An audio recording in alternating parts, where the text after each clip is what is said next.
Bismillahirrahmanirrahim. Assalamualaikum warahmatullahi wabarakatuh. Kami dari kelompok 4 akan membuat video diskusi mengenai materi siklus air, evaporasi, dan sedimentas. Untuk materi yang kali ini kami telah membaginya dalam 6 poin, dan untuk poin yang pertama akan disampaikan oleh teman saya Muhammad Rifki Adenil. Assalamualaikum warahmatullahi wabarakatuh. Dan selamat siang. Yang terhormat Bapak Owildan Wisudawan sebagai dosen pengampu mata pelajaran biomedik, dan yang saya banggakan teman-teman sekalian.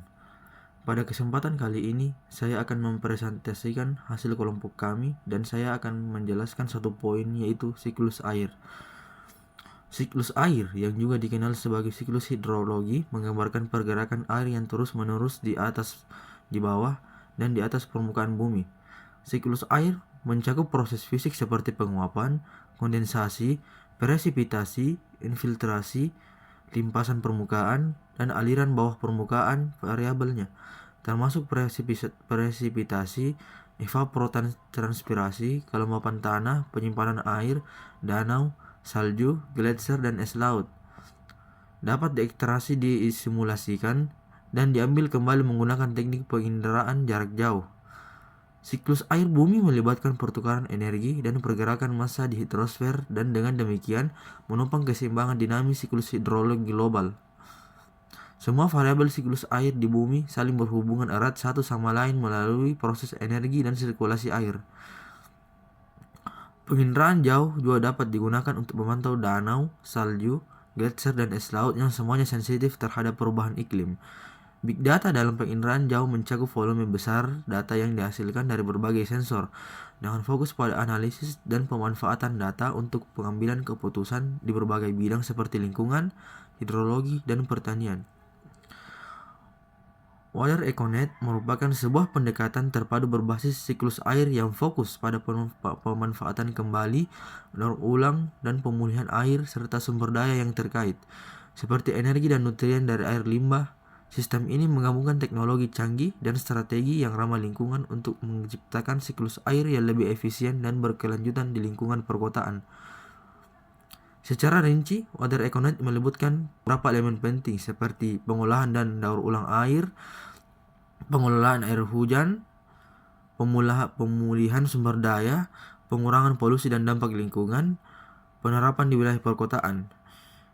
Kesimpulannya, Water Econet menawarkan pendekatan yang komprehensif yang mendukung teknologi modern dan prinsip berkelanjutan untuk efisiensi penggunaan air, mengurangi polusi, dan memulihkan sumber daya dari air limbah.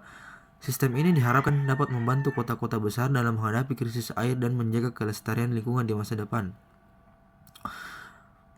Jurnal ini kemungkinan juga mengkaji tantangan-tantangan praktis dari penerapan Water Econet, seperti kebutuhan infrastruktur yang kompleks, biaya investasi awal yang tinggi, serta perlunya dukungan kebijakan dan regulasi dari pemerintah agar sistem ini dapat diadopsi secara luas di perkotaan.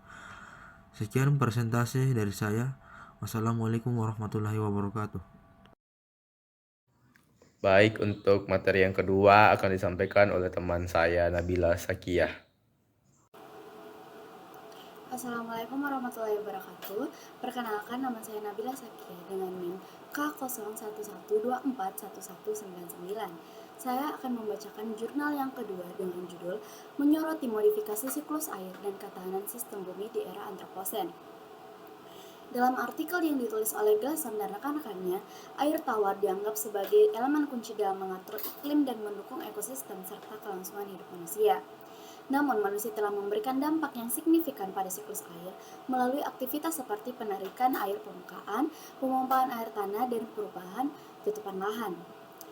Nah, ada 4 fungsi utama air tawar dalam sistem bumi, termasuk pengaturan hidroklimat, hidroekologi, penyimpanan, dan transportasi air. Pemahaman holistik mengenai interaksi manusia dengan siklus air dan dampaknya terhadap stabilitas planet masih kurang, meskipun ada banyak studi pada skala yang lebih kecil. Nah, dalam modifikasi siklus air, itu bukanlah hal yang baru, namun skala dan laju perubahan yang terjadi saat ini tanpa preseden. Terdapat tantangan ilmiah dan kebijakan yang dihadapi untuk untuk dapat memelihara fungsi air dalam mendukung sistem global di masa depan, yang mengharuskan kolaborasi antara ilmu pengetahuan, pengambilan keputusan, dan kebijakan sustainability. Nah, makalah ini menekankan perlunya pendekatan yang komprehensif untuk memahami dan mengelola dampak modifikasi siklus air untuk mencapai ketahanan sistem bumi yang lebih baik. Hal ini sangat relevan bagi pemangku kebijakan lokal dan kebijakan global mengingat tantangan yang diajukan oleh perubahan iklim dan pertumbuhan populasi. Sekian dari jurnal kedua. Wassalamualaikum warahmatullahi wabarakatuh. Baik, untuk materi yang ketiga akan disampaikan oleh saya Muhammad Zaki Alhamulana Alfian.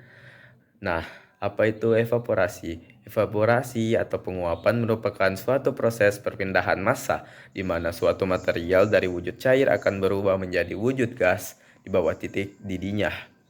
Prediksi laju penguapan menjadi sangat penting untuk memprediksi kinerja bantalan pada suhu yang lebih tinggi dan waktu yang lebih lama.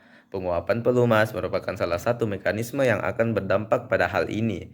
Selain itu, karena oli biasanya merupakan campuran komponen yang memiliki sifat yang berbeda, penguapan komponen oli yang tidak merata juga dapat mengubah sifat oli seperti viskositas.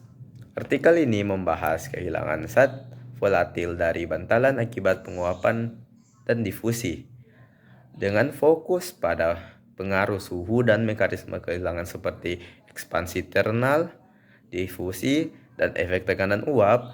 Proses penguapan dipengaruhi oleh suhu, di mana peningkatan suhu menyebabkan peningkatan tekanan uap dan kehilangan zat volatil.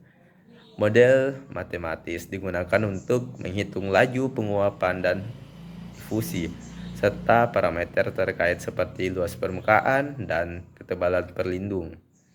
Simulasi dilakukan untuk bantalan 6209-2Z dengan oli PaO, menunjukkan bahwa kehilangan zat volatil lebih signifikan saat suhu berubah. Artikel ini juga membahas model penguapan untuk oli dasar pada bantalan gelinding yang dilumasi gemuk, termasuk proses pernapasan. Penelitian menunjukkan bahwa kehilangan pelumas akibat penguapan dapat mempengaruhi kinerja bantalan, terutama pada suhu tinggi dan dalam kondisi pelumas terbatas. Model yang diusulkan mempertimbangkan volatilitas oli, kualitas penyegalan, dan pengaruh suhu terhadap laju penguapan. Baik, materi selanjutnya akan dibawakan oleh teman saya yaitu Gaitsa Sahira Safar. Perkenalkan, nama saya Gaitsa Sahira Safar dengan NIM K0112411201. Saya akan mempresentasikan atau membaca rangkuman yang saya dapatkan dari jurnal keempat yang saya dapat yang berjudul Dampak Perubahan Iklim Terhadap Suhu Air dan Penguapan di Danau Qorun. Pada jurnal ini, penelitian ini menganalisis penguapan dan suhu permukaan Danau Qorun di Mesir. Perubahan iklim dapat menyebabkan kekurangan pasokan air atau peningkatan permukaan air tergantung pada pola presipitasi. Perubahan yang disebabkan oleh iklim ini terwujud dalam perubahan suhu temporal pada skala global. Namun, skala lokal dan regional tidak selalu mengikuti pola global yang sama. Perubahan suhu selain variasi radiasi bersih, kecepatan angin, dan kelembapan udara merupakan faktor utama dari penyebab perubahan pola penguapan. Pada jurnal ini, penelitian ini menganalisis penguapan dan suhu permukaan Danau Qorun di Mesir menggunakan data analisis ulang iklim eras dan penginderaan jauh MODIS dari tahun 1980 hingga 2019. Hasil ini menunjukkan bahwa penguapan tahunan bervariasi antara 140 hingga 190 cm dengan penguapan tertinggi terjadi pada bulan Juli dengan rata-rata maksimum 21 cm dan terendah pada bulan Februari dengan 6,7 cm. Suhu permukaan danau meningkat rata-rata 0,4 derajat Celcius per dekade, dengan fluktuasi antara 31,9 derajat Celcius dan 33,9 derajat Celcius. Penelitian ini mencatat bahwa penguapan meningkat seiring dengan kenaikan suhu rata-rata, dengan laju penguapan meningkat sekitar 35 mm per dekade. Metodologi yang digunakan dapat diterapkan untuk memprediksi dampak perubahan iklim di cekungan danau lainnya. Sekian dari saya. Assalamualaikum warahmatullahi wabarakatuh. Untuk materi yang kelima akan dibawakan oleh teman saya, yaitu Lydia Dayana. Assalamualaikum warahmatullahi wabarakatuh. Perkenalkan, nama saya Lydia Dayana dari kelompok 4. Saya akan melanjutkan rangkuman mengenai siklus air, evaporasi, dan sedimentasi. Adapun yang bagian kelima atau yang bagian E itu mengenai pengurangan sedimentasi dan kekurangan air pada intake instalasi pengolahan air minum. Sedimentasi pada intake instalasi pengolahan air minum (DWTP) menyumbat saluran pipa intake yang menyebabkan gangguan pasokan air dan abrasi pompa yang serius. Hal ini terjadi karena penurunan kecepatan aliran sungai (FV) yang menyebabkan aliran tidak mampu membawa partikel sedimen. Di sisi lain, kecepatan tinggi meningkatkan kekurangan air karena menyebabkan turbulensi aliran yang menyebabkan partikel sedimen dasar ke dalam air. Difusi menyebabkan penarikan air keruh dan akibatnya biaya operasional pengolahan yang tinggi. Jurnal ini membahas penelitian mengenai pengurangan sedimentasi dan kekurangan air pada intake instalasi pengolahan air minum, dengan fokus pada pengaturan kecepatan aliran sungai. Penelitian dilakukan di Kairo, Mesir, menggunakan model matematika 2D SMS untuk mensimulasikan berbagai skenario, termasuk konstruksi groin dan pengerukan dasar sungai. Hasil penelitian menunjukkan bahwa kombinasi groin dan pengerukan dapat meningkatkan kecepatan aliran, mencegah sedimentasi, dan mengurangi kekurangan air. Selain itu, penelitian juga mencakup pengujian kekeruhan air pada berbagai kecepatan aliran dan dosis tawas yang diperlukan untuk pemurnian air. Data yang dikumpulkan meliputi batimetri, hidrologi, dan distribusi kecepatan aliran dengan tujuan akhir untuk meningkatkan kualitas air dan memenuhi kebutuhan populasi yang meningkat. Sekian dari saya. Assalamualaikum warahmatullahi wabarakatuh. Untuk materi yang terakhir akan dibawakan oleh teman saya, yaitu Salsya Irawan. Baik, di sini saya akan melanjutkan materi terakhir, yaitu F. Sejauh ini telah dilakukan beberapa penelitian untuk meningkatkan stabilitas sedimentasi dan mencegah penggumpalan serbuk. Penggunaan pelarut ini sangat kental merupakan pilihan lain untuk meningkatkan stabilitas sedimentasi, namun tidak sesuai untuk pemolesan magnetoroidal atau MRP yang memerlukan waktu respon cepat terhadap medan magnet.